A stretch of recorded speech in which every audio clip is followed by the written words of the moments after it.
So when the absolute giant of AI chips, Nvidia, makes a move, you know the whole industry stops and pays attention. But what happens when they spend nearly $1 billion on a tiny 3-year-old startup that almost no one has ever heard of? Well, that's not just a move, it's a massive, massive bet on the future of AI. And today, we're going to break down exactly what's behind Nvidia's huge acquisition of a company called Enfabrica. First things first, let's just let this number sink in for a second. We're talking about $900 million. That is the price tag Nvidia paid for Enfabrica. Now, to give you some perspective, Enfabrica had only recently been valued at $600 million after a big funding round. So Nvidia didn't just come in and meet the price, they blew past it with a huge premium. And that, of course, brings us to the real question here. Why? Why on earth would the undisputed king of AI hardware spend that kind of money on such a young company? Well, the answer pulls back the curtain on a fundamental problem right at the heart of modern AI. And it reveals NVIDIA's grand strategy to solve it for everyone. To really get why they spent so much, you've got to understand the problem they were trying to solve. It's a challenge that, funny enough, comes from incredible success. Let's call it the AI traffic jam. As artificial intelligence gets more and more powerful, it creates this massive hidden bottleneck that slows everything down. Okay, so here's how it works. Modern AI models are just gigantic. I mean, they're so complex that no single GPU could ever hope to handle them on its own. So what do data centers do? They have to link together thousands, literally thousands of NVIDIA's GPUs. But here's the kicker. All of those processors need to be talking to each other all the time, sharing just immense amounts of data. And that's where you get the digital traffic jam. It's a communication nightmare that slows the whole system down. And it doesn't matter how powerful your individual chips are. And the solution to this gridlock has a name. It's called compute fabric. The best way to think about it is like the central nervous system for a supercomputer. It's this incredibly sophisticated, high-speed network that connects everything, all the GPUs, all the memory, and lets them all communicate like they're one single giant brain. This fabric is absolutely critical, and it's where the hero of our story comes into play.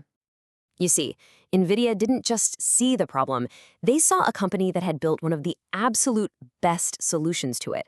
So this wasn't just some casual investment. No, this was a strategic power play to grab both the technology and the brilliant minds who created it. So who is this company, Enfabrica? Well, it was founded back in 2020 by Roshan Sankar and Srijit Mukherjee. And they had a laser focus on this exact problem. Their big innovation was something they called the Accelerated Compute Fabric, or ACF. And it was built with one wild goal in mind: to make over 100,000 GPUs work together as if they were one seamless supercomputer. And their rise was, it was just meteoric. Think about this. The company gets founded in 2020. Just 3 years later, after coming out of stealth mode and raising a massive $125 million funding round, they get snatched up by the biggest name in the game. You know, this isn't just fast growth, it's a huge neon sign pointing to how vital their technology really is. But this deal was about so much more than just patents and hardware. It was what we call in the industry an acqui-hire. NVIDIA didn't just buy the tech, they bought the team.